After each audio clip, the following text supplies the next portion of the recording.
Let's go to the Washington Redskins. I like what they did bringing in Ron Rivera. That helps their defense. It's going to help their young defense with all the weapons that they've had in the last couple of years, building through the draft. They have all these number one draft picks. Now you had a defensive-minded coach that's going to help some of these young defensive players really develop some of the skills that they didn't have in the last couple of years, having an offensive-minded coach that really didn't help the organization out with their strengths from their weaknesses. So I think the Redskins could do that. Also, there is rumors that they're going to possibly bring in somebody like Cam Newton. They brought in the kid Allen. They made a trade. That was a good trade for the Washington Redskins, bringing in a backup quarterback of that magnitude. Had a very good year as the starting quarterback for the Carolina Panthers, taking over for Cam Newton. Dwayne Haskins looks like he's a promising young quarterback where maybe you can move him if they do bring in somebody like Cam Newton. I don't know what the plans are with Ron Rivera, but I like what they've done in the offseason, the Washington Redskins. They added some depth offensively, and they gave themselves some defensive quality players in the free agency market, too. They did lose guys like Gordon, who's no longer... is it Gordon? I'm sorry. I'm not Gordon.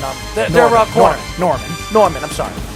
They lost Josh I think Norman. Fuller's better at this point, so I think it's an upgrade. Yeah, but again... losing Josh Norman, it does affect the organization and the team because Josh Norman, even though he didn't have a great season last year, this still is a star corner that has had success with the Washington Redskins. So that's something the Redskins, as far as the Redskins need to do in the draft, well, they need a lot of offensive weapons. I think that's something that they have not done very, very well over the years. Bringing in a number one wide receiver is something they don't have. They have weapons. They have good number twos and good number threes. But they've never had that number one guy that they could depend on to go up there. They had Garcon a couple of years ago. I think he wasn't a number one guy. I think he was a quality number one. He was a good two. But I think Garcon, he had number one statistics. So, and Garcon could have been a number one. He was a number one in Indianapolis for a while. Yeah, it's easy to have number one receiver statistics when Peyton Manning's your quarterback. It doesn't matter. Garcon has had a pretty good career. If you look at his numbers, they're borderline Hall of Fame numbers as a wide receiver. Go look at his numbers. Pierre Garcon. Yeah, go look at Pierre Garcon. Go look at his numbers. Borderline Hall of Fame Borderline. I didn't say they're Hall of Fame numbers. I said borderline Hall of Fame numbers. 7,000. He had 2 seasons of 1,000 receiving yards. Okay. That's borderline Hall of Fame. So what? What does that mean? All right, 113 catches, Go 13 look at Edelman's numbers. Go look at Edelman's numbers. Edelman's not a Hall of Famer either. A lot of people think that he is. He's not. A lot of people. He hasn't had a good enough regular seasons. Well, just look at Edelman's numbers. Go compare Edelman's numbers to his. Okay. Everybody thinks Julian Edelman. I don't. Well, you don't. Other people do. I don't know why. He hasn't done it for long enough, and he hasn't had enough 6,000 great regular seasons. 6,507. So Pierre Garcon and played it almost just maybe 10 or 12 more games more than Edelman. He has 2 more career touchdowns, and again, he's had 1,300 more yards. Okay. He's played a little longer. Yeah. Okay, and fine. They say Edelman is a borderline Hall of Famer. But he's not. I don't know. He's not. I don't know who's saying this. He's not a Hall of Famer. I didn't say. Listen. Again, there are running backs that made it to the Hall of Fame that shouldn't be there. Yeah, Terrell Davis, I know. Yeah, so who's to say Edelman's not a Hall of Famer? Well, and who's to say Pierre Garcon, who's a very good Samaritan in the NFL, is not a Hall of Famer? He had 2,000-yard seasons. So what? That's not a Hall of Famer. So what does that mean? His best touchdown year was 6. I mean, that doesn't matter. That's a decent receiver. If you're a Hall of Fame receiver, you should have multiple double-digit touchdown seasons. You should have multiple 1,000-yard seasons. Really? More than 2. So you work for the NFL. So you judge who's going to the Hall of Fame and who's not. Hall of Fame is greatness. Yeah. Great receivers. All right, and we've seen that with the major leagues. And how many guys that we've seen in the last couple of years that have gone to the Hall of Fame that are not great? The Major League Baseball Hall of Fame is the stingiest one of all. Well, not anymore, because there were players that they brought in a couple of years ago that were not, to me, that were not Hall of Famers. So, and even this year, who went to the Hall of Fame this year? Derek Jeter, no. And Larry Walker. Who's not a Hall of Famer. We disagree on that. Who's not a Hall of Famer. I agree with you in some circumstances. Like, I think they let in Jeff Bagwell, I know they let in, who shouldn't have been in. And who was the other one? The White Sox guy. The outfielder. I can't Let's get off the subject here. But you're right. There are some, but for the most part, they're a stingier Hall of Fame. I'm not saying Pierre Garcon is a Hall of Famer. I said he's a borderline Hall of Famer. If you look at some of the players that have made it to the Hall of Fame, and you shake your head, I've seen, and I'm going to see wide receivers make it to the Hall of Fame that have less than 10,000 yards. You're going to see it. You're going to see it. Watch. You're going to see it. Averaging 700 yards a year is not a Hall of Famer. Well, again, you're looking at the seasons that he played in certain seasons that he didn't play every single. Well, The last 2 seasons, 8 games. He didn't play a lot of games in the last 2 seasons because of injury. Okay. But the 16 games, if you look at his, I can't see it. Okay, 2016, he had 179 He was catches, 1,041 yards, and 3 in 2008, touchdowns. 2009, 2010, okay and season. 2011, he was the second and a third wide receiver for the Indianapolis Colts. Reggie Wayne was the number 1 guy there. Okay. A number 2 receiver is generally not a Hall of Famer. That's not true. Okay, Reggie Wayne could be a Hall of Famer. He was the number 2 receiver for most of his career. Okay, fine. But there's not a lot of number 2 receivers that are Hall of Famers. I'm not going to argue my points here because it has nothing to do with the conversation of what I'm talking about. You brought it up. Eat your mic and shut up. How's that sound? The New York Giants, I think the Giants need to have a good draft this year. They had a great draft last year. They brought in, to me, a great quarterback, a good quarterback that could turn into a great quarterback. He showed promise in certain aspects of his game last year. Fumbling the ball he needs to work on, but he had 25 or 24 touchdowns, 13 interceptions. To me, he was accurate. He showed that he had legs, and he's one of only 2 quarterbacks that's ever had 3 400-yard games in his rookie season. So he showed a lot of promise. As far as their defensive help last year, they added Baker. Certain aspects of the game, he fell off. Certain aspects of the game, he played very well. And last year, it was more... In the second half, he played better than he did in the first half. I do believe that they added some good defensive players in the draft last year. They brought in that guy from the fourth round, the linebacker, who got hurt, tore his ACL, looked at it like he had promise. Even the pass rusher from Clemson that they brought in last year at number 18, number 17 played very, very well.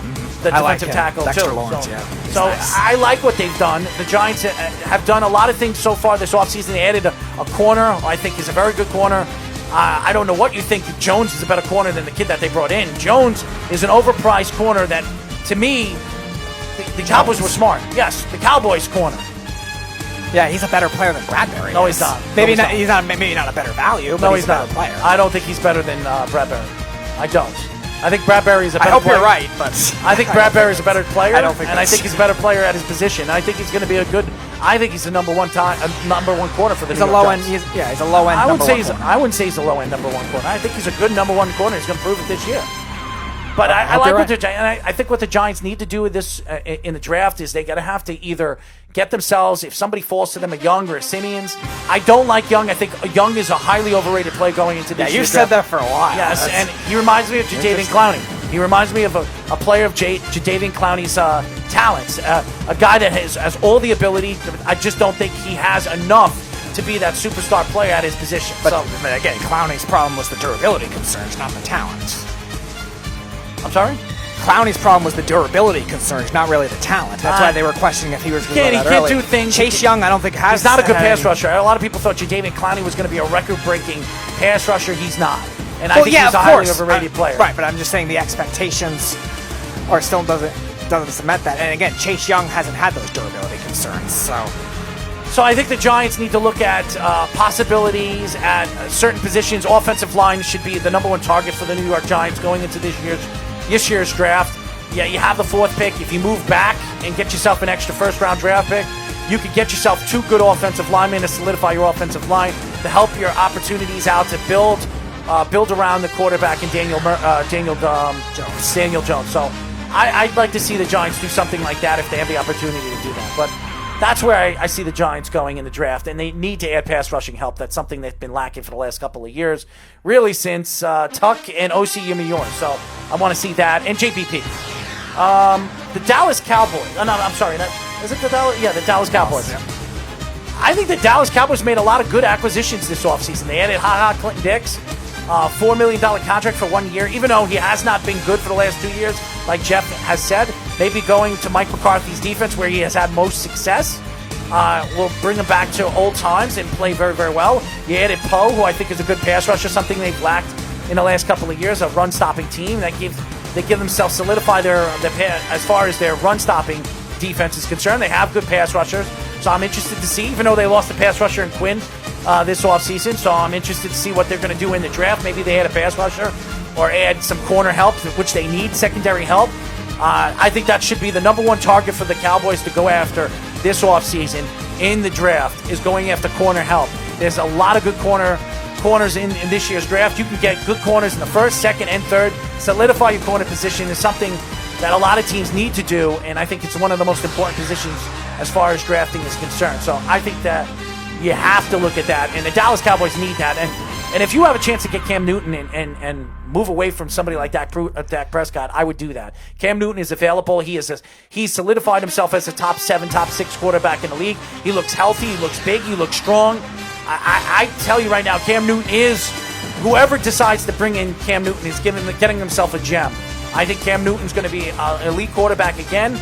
He's only 30 years old, and I think he has the ability to do that. And I think he has proven himself as an MVP and as a Super Bowl contender and championship quarterback to win big games. So yeah, he's been a good playoff quarterback even before that. So now the only thing they would have to do, which they could be tough with their money situation, if they drop Dak Prescott. If they do get Cam Newton, they'd have to get a better backup quarterback than Cooper Rush, though, if he does get hurt. Because Cooper Rush is not good. Well, there's other guys that are available right now. You can bring in guys like Jameis Winston or somebody like that. There are guys that are available, good backup quarterbacks. And Trevor Siemian's is still available. And Joe Flacco's available. There are guys. Yeah, that would actually be a decent option. You know, there are a lot of guys that are available. So you could bring in a backup quarterback of that magnitude. As far as the Philadelphia Eagles, they did win out of this division. They added arguably one of the best corners in all of football. They added some defensive help. They lost some defensive players in Bennett. I mean, they lost some players, but I don't think Bennett's a bad loss because I think they have enough pass rush depth. Well, Bennett went to the Cowboys, which that's another guy that will help the Cowboys' defensive line this year. But I like what the Eagles have done, and they have a good magnitude of draft picks this year. I think they have 8, and I'd like to see what they're going to do. I think they need to add some help in the offensive side of the ball. I think their offensive line is getting older. They didn't bring Peters back, so maybe they drafted a tackle the first round last year too. And I think they're going to draft another tackle in this year's draft. So they need to solidify that offensive line, especially with the young quarterback in somebody like Dwayne Haskins. I'm interested to see what the Cowboys do. I do believe the Eagles will go after a running back in this year's draft. I could see them doing that. They lost Howard. He went to the Miami Dolphins. So I'm interested to see what the Eagles do. And the Eagles have drafted very, very well the last couple of years. So I think they'll hit on some of their picks. And they need to add some linebacking depth as well, something that they have been lacking the last couple of years. So that's where I think the Eagles need to go.